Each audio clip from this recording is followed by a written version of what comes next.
आज हमारा टॉपिक है हेजिंग।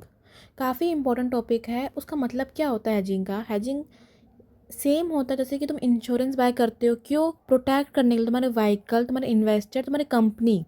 तो हम हेजिंग यूज़ करते हैं कि कोई मार्केट अप एंड डाउन होए, ये कभी तुम्हारा एक्सीडेंट हो जाए, तुम्हें प्रोटेक्ट करे। तो क्या होता है, हम एक अब डेफिनेशन लिखते हैं, फिर हम अच्छे से समझते हैं। It means protecting yourself from financial loss by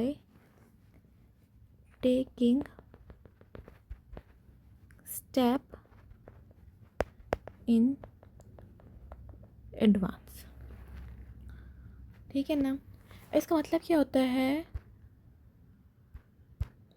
कि तुम्हें वो क्या करेगा? प्रोटेक्ट करेगा। प्रोटेक्ट करता है तुम्हें किससे? लॉस होने से।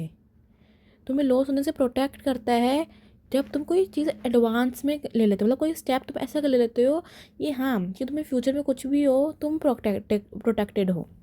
ठीक है ना? अगर मैं एक सिंपली बोलूँ, अगर तुम्हें सिंपल वर्ड में लिखना है, तुम लिखोगे hedging is a risk management strategy use to reduce or control possible losses from pricing. तुम्हारे प्राइस में कोई भी चेंज आए, कभी ऊपर जाए कभी नीचे जाए, पर तुम क्या करते हो, एक सेट कर लेते हो कि हाँ मेरा इधर तक ही होगा। अभी हम एक एग्ज़ाम्पल लेते हैं, ठीक है ना, इसको समझने के लिए।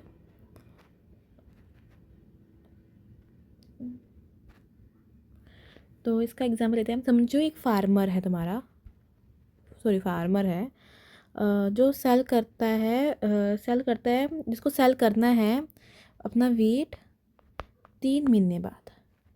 ठीक है ना? अगर प्राइस फॉल हो गई तो उसको लॉस हो जाएगा। अभी तो बहुत अच्छा रेट चल रहा है, पर अगर फ्यूचर में ना प्राइस फॉल हो गई तो उसको तो लॉस हो जाएगा। तो क्या करेगा फार्मर? अगर उसको लॉस नहीं करना है फ्यूचर में, वो हेजिंग कर लेगा। हेजिंग क्या होता है कि वो सेट कर लेगा प्राइस कि मुझे आज के प्राइस के हिसाब से 3 महीने बाद यही पैसा चाहिए। तो इसे कहते हैं हेजिंग। तुम्हें हेल्प करता है, लॉस होने से बचाता है। ठीक है ना? ऑफकोर्स इसका हेजिंग तुम्हारा नुकसान भी कर सकता है। अगर तुम्हारा प्राइस बाई चांस और बढ़ जाए और तुम हेज कर लो तो भी तुम्हें इतना ही प्राइस मिलेगा, पर इट्स लाइक तुम सेफ हो, तुम्हारे पास रिस्क कम हो जाएगा।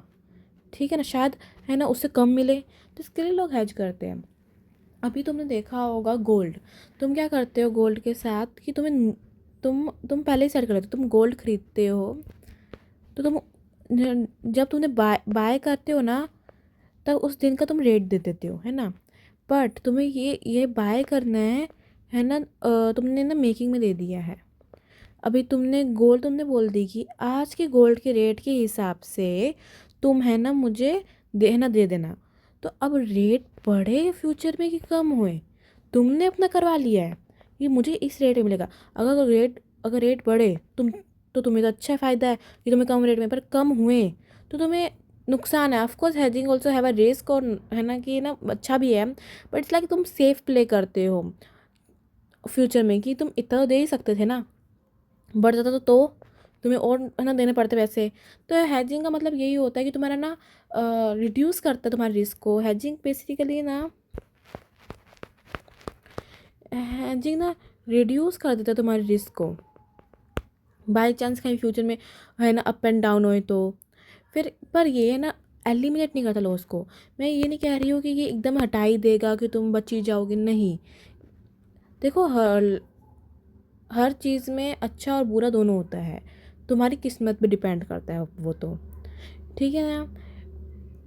तो हेजिंग काफ़ी इंपॉर्टेंट चीज़ है, तुम करो तो बहुत अच्छा भी है। तुम्हें सेफ खेलना है तो, जैसे कि रिस्क नहीं लेना है क्योंकि मार्केट बहुत अनसर्टेन है। तो I think hedging is very important topic to understand, क्योंकि ये काफ़ी काम आता है। ये पता है हम डेली लाइफ में गोल्ड खरीदते हैं तभी भी करते हैं, बट हमें इसको मतलब नहीं पता होता, तो उसको हेजिंग कहते हैं। तो आज के लिए इतना ही। कोई और टॉपिक हो, तुम्हें किसी में डाउट हो तो you guys can ask me and I will explain it. You can comment down. Thank you for all.